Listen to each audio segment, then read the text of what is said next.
death of Joseph, eventually a new pharaoh came to power, who did not know all the good Joseph had done in Egypt. He was afraid the Israelites would grow and outnumber the Egyptians and become more powerful than them. That pharaoh looks really mean.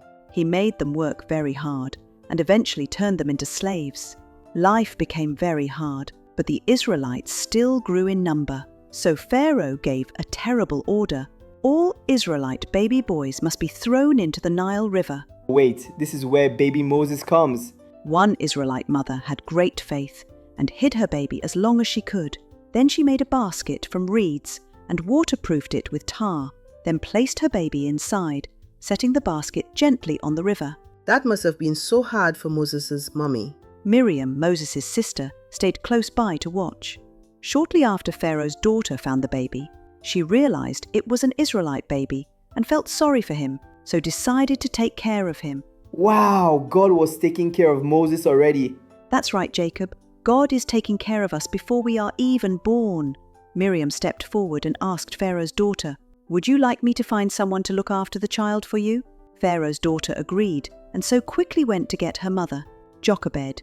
Moses' mother took care of him until he was old enough to live in Pharaoh's palace. One day, Moses saw an Egyptian hurting an Israelite, and he stepped in to help. Unfortunately, the Egyptian died. Pharaoh found out, and Moses had to run away into the desert. Oh no! Moses went to live in a land called Midian and worked as a shepherd for a long time. But one day, while Moses was caring for his father-in-law's sheep, he saw something amazing. A bush that was on fire, but didn't burn up. Whoa! A burning bush that doesn't burn up? That's awesome! Then, God called out from the bush, "Moses, Moses!" "Here I am," replied Moses. God said, "Do not come any closer. Take off your sandals, you are standing on holy ground. I am the God of your father, the God of Abraham, the God of Isaac, and the God of Jacob." God was talking to Moses. That's incredible. God told Moses, "I have seen my people suffering in Egypt.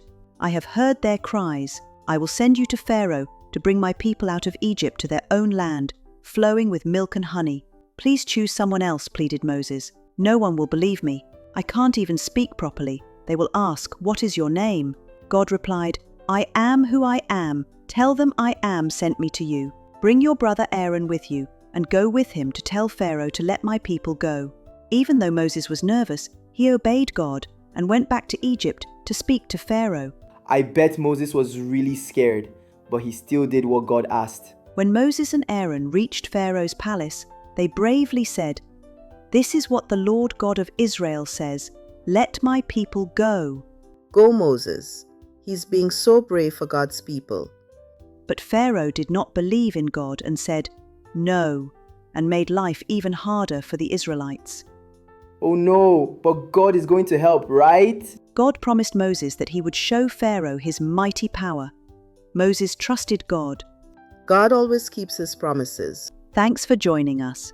If you loved this story, don't forget to like, subscribe, and click the bell so you never miss an adventure.